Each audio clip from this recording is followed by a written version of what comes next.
Bagaimana caranya mengenali investasi ini cukup aman atau tidak, sehingga kamu tidak akan menjadi seperti Patricia Go maupun 6.000 nasabah lainnya yang seperti ini.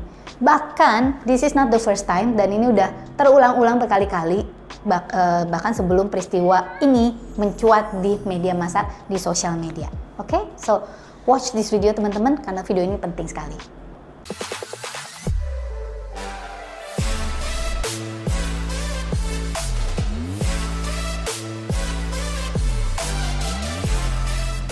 What's up everyone, welcome back di Teta Omega TV dengan saya Clara Angeline. Di video hari ini kita mau membahas nih tentang maraknya dunia investasi. Karena kebetulan di channel kita memang salah satunya membahas tentang money mindset, law of attraction dan juga money management. Dan tentunya kita juga akan membahas tentang investasi. Nah teman-teman, akhir-akhir ini teman-teman juga pasti tahu dong tentang kasusnya, saya ngomong aja nggak apa-apa ya, Patricia Go yang menurut dia uangnya digelapkan oleh satu koperasi. Ya, saya tidak akan sebutkan di sini.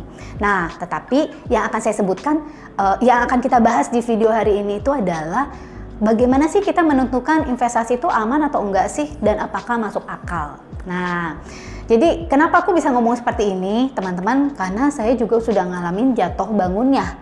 Jatuh bangunnya istilah kata bukan pertama kali dan bukan sekali, saya pernah kena. Dan kalau saya kena, yang saya bilang saya pernah kena, itu artinya saya juga pasti kena ratusan juta, miliaran juga pernah. Ya, jadi dulu tuh pernah lagi maraknya yang istilah kata nih simpan pinjam atau pegadaian emas. Nah, jadi kita memberikan uang kita dan kita dapat emas, tapi nilainya di bawah, tapi nanti ada nilai investasinya, ya seperti itu. Dan juga saya juga pernah kena yang sejenis seperti yang dialami oleh Patricia Go gitu kan. Jadi seperti uang saya ya sekitar segitu juga, itu juga hilang lenyap. Nah, akhirnya sekarang itu saya punya rule of thumb. Rule of thumb itu artinya dari pengalaman-pengalaman ini, dan ini nggak ada di textbook gitu kan. Saya membuat aturan saya sendiri, dan sehingga saya sadar saya mulai mengenali investasi yang lebih aman, yang jauh lebih aman dan benar-benar aman itu seperti apa, dan yang tidak tuh bagaimana. Hari ini kita mau ngeliat nih. Nah teman-teman, kalau kamu misalnya berada di posisi seperti teman-teman kita yang seperti Patricia Go, karena ternyata Patricia is not the only one who get affected ya. Dia bukan satu-satunya yang dalam tanda kutip jadi korban dalam hal ini. Pasti tertarik nggak sih dapetin profit gitu kan ya, keuntungan bunga 8-9% per tahun ya sebenarnya. Sedangkan bunga di Indonesia itu sekarang sudah di bawah 4%, itu untuk deposito. Menarik dong ya teman-teman, karena katanya sewajarnya kalau kita mau mengembangkan uang kita lebih cepat, kita harus cari yang bunganya lebih cepat. Nah ini yang berdasarkan pengalaman saya sih teman-teman. Kalau lihat dari model bisnisnya itu sebenarnya masuk akal ya, koperasi itu masuk akal. Istilah kata dia maksudnya mengumpulkan dana dan dikelola ya teman-teman. Saya sudah pernah ditawarin banyak sekali oleh koperasi-koperasi gitu ya. Ada yang mengelolanya di bisnis mereka yang lain. Jadi biasanya tuh pengelolanya atau manajemennya sudah punya bisnis lain. Waktu itu pernah ditawarin punya bisnis truk gitu kan ya, punya bisnis transportasi, lalu punya bisnis ini dan itu.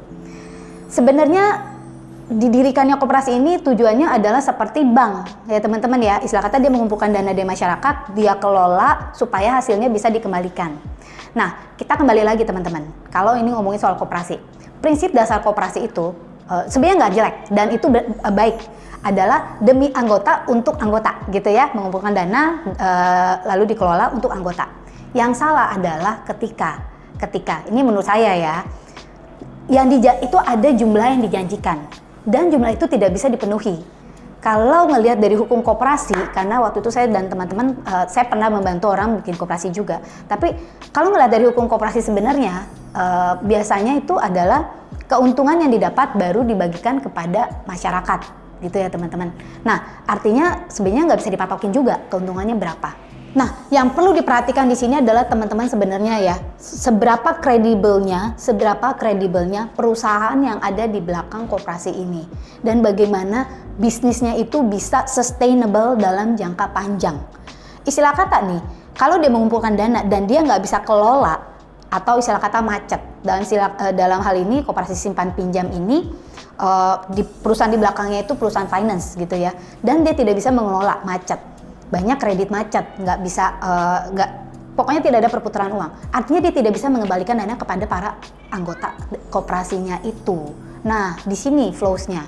Nah, gimana caranya kita ngelihat investasi itu aman atau enggak? Satu, biasanya yang saya lihat itu teman-teman adalah bisnis apa yang ada di belakangnya dan siapa. Karena model bisnis itu mungkin bisa benar ya, model bisnisnya bagus. Tetapi kalau pengelolanya itu benar-benar orang yang nggak kredibel, perusahaan atau manajemen yang nggak kredibel, nggak profesional, maka itu akan jong. Ya. Istilah kata, ya duit lu bakal kemakan, itu satu. Ada juga yang memang mereka mengumpulkan dana dari masyarakat. Dari awal, model bisnisnya itu udah nggak masuk akal.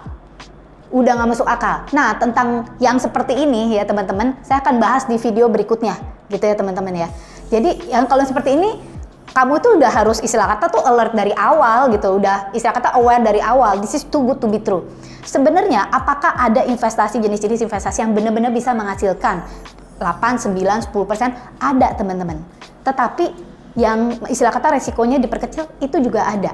Nah, itu gimana kita ngelihatnya? Bener kan ya teman-teman? Nah, jadi kita balik lagi ya. Kita bedakan kalau memang tujuannya si manajemen itu dari awal itu adalah nipu, ya. Dan actually kamu tuh udah bisa ngelihat dari awal, ya. Kalau sekarang tuh gue udah bisa ngelihat, bukan istilah kata dalam arti gue udah bisa nebak ini kira-kira bakal sampai kemana, gitu ya. Tapi kalau dalam kasusnya yang ini ya Patricia Go, saya tidak akan ngomong gitu ya, apakah ini penipuan atau enggak. Tetapi maksudnya ya biasanya nih saya akan melihat satu ya, apa bisnis di belakang perusahaan yang menawarkan itu ya, dan apakah pengelolaannya benar ya, dan manajemennya siapa yang ada di situ, orang-orang siapa, jadi petinggi-petingginya itu siapa, apakah bisa dipercaya, punya track record yang baik dan benar. Makanya nama baik itu penting banget teman-teman. Dan satu lagi sih teman-teman, setiap investasi itu punya resiko ya, setiap investasi punya resiko, makanya jangan serakah. Istilah kata, jangan pernah meletakkan semuanya itu di semua uangmu, semua telur-telur kamu di satu keranjang. Kalau untuk saya, yang paling penting itu adalah manajemen keuangan. Jadi penting banget kita tahu gitu ya, kita benar-benar tahu berapa persen sih uang kita yang istilah kata nih jatah investasi gitu ya. Dan jatah investasi ini tidak boleh sama sekali nyangkut kebutuhan utama lainnya. Ya, jadi investasi bukan tujuannya untuk mengembangkan uang dengan cepat. Kalau kita punya pemikiran seperti itu udah salah. Itu yang akan membuat kita menarik jenis-jenis investasi yang malah menjebloskan kita. Nah, yang kedua, kamu juga kudu tahu yang namanya risk profile kamu, ya. Saya pernah membahas satu video tentang risk profile, kamu perlu cek di sini, sehingga kamu tahu kamu mau meletakkan investasi kamu itu seperti apa, ya. Istilah kata, apakah kamu memang risk profile-nya tuh yes, gue berani dan bisa beresiko tinggi, atau saya yang menengah, atau saya justru yang sangat rendah. Ini sangat dipengaruhi oleh beberapa hal. Kamu cek video kita, ya, itu penting banget. Nah, jadi itu sih pesanku teman-teman, supaya kamu juga nggak sakit hati seperti ini. Kalau misalnya, let's say, kalau misalnya 2 miliar itu adalah the only money you have, dan kamu masukin semua, itu udah salah dari awal dari manajemen keuangannya, oke? Dan yaitu, apakah saya, kalau misalnya pernah ditanya, apakah saya punya jenis-jenis investasi yang seperti itu? Ada. Tetapi saya saya mengerjakan PR saya dan saya melakukan pengecekan sebelum saya dengan secara emosional meletakkan uang saya. So, yang paling penting dari permainan uang itu ada 3 teman-teman. 1, money management yang tepat. Entah kamu mau masukkan itu investasi di saham atau di yang seperti ini. Kedua, emotional, ya, mental, psikologi. Ya, psikologi kamu atau mental kamu itu jauh lebih berperan dalam hal mengembangkan uang dibandingkan kemampuan kamu untuk mengelola ini sendiri. Ketiga, invest in yourself. Ya, invest in yourself, karena banyak sekali orang yang nggak mau pusing, punya duit tapi nggak mau pusing, dia tinggal istilah kata dalam tanda kutip seperti ini menitipkan uang. Itu menurut saya agak kurang bijaksana. You have to know how your money works, ya. Sebenarnya teman-teman, yang namanya uang itu kan energi ya, teman-teman tahu kalau udah ada di channel kita, udah nonton beberapa video di channel kita, pasti tahu money is energy. Nah, energi dalam diri kita itu sebenarnya menarik kesempatan-kesempatan yang seperti itu. Istilah kata nih teman-teman, kalau energi dalam diri kamu tuh bersih ya, keyakinan yang ada di dalam diri kamu tuh bersih, kesempatan-kesempatan opportunity seperti itu, walaupun datang, dia tidak akan menjadi trigger atau penarik sehingga kamu jadi wow. Tetapi biasanya kalau misalnya dulu seperti saya gitu ya, ketika saya melihat ada pola berulang, kenapa ini terjadi berkali-kali? Gue kerja setengah mampus, udah ngumpulin duit, tetapi abisnya justru di tangan penipu-penipu ya. Kalau nggak penipu atau bisnis yang istilah kata bangkrut. Nah, setelah saya melihat, itu sebenarnya teman-teman penyebabnya itu ada di dalam diri kita. Jadi hati-hati banget teman-teman, yang ada namanya tuh di dalam diri kita tuh money trauma lah, yang istilah kata tuh belief-belief yang salah tentang uang, karena itu bisa banget narik.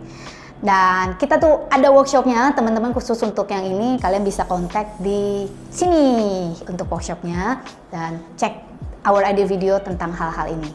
Teman-teman, kamu bisa subscribe di channel kita karena minggu depan kita akan membahas yang mana dan bagaimana kamu mengenali investasi yang memang sudah kelihatan tanda-tandanya bodong dari awal. Sehingga kamu punya senjata untuk melindungi diri kamu, melindungi hasil usaha, hasil kerja kamu yang sudah dari awal, yang istilah kata tuh gile susah payah gue dapat, gimana cara ngembangin, bukan gimana cara menghilangkan. Setuju?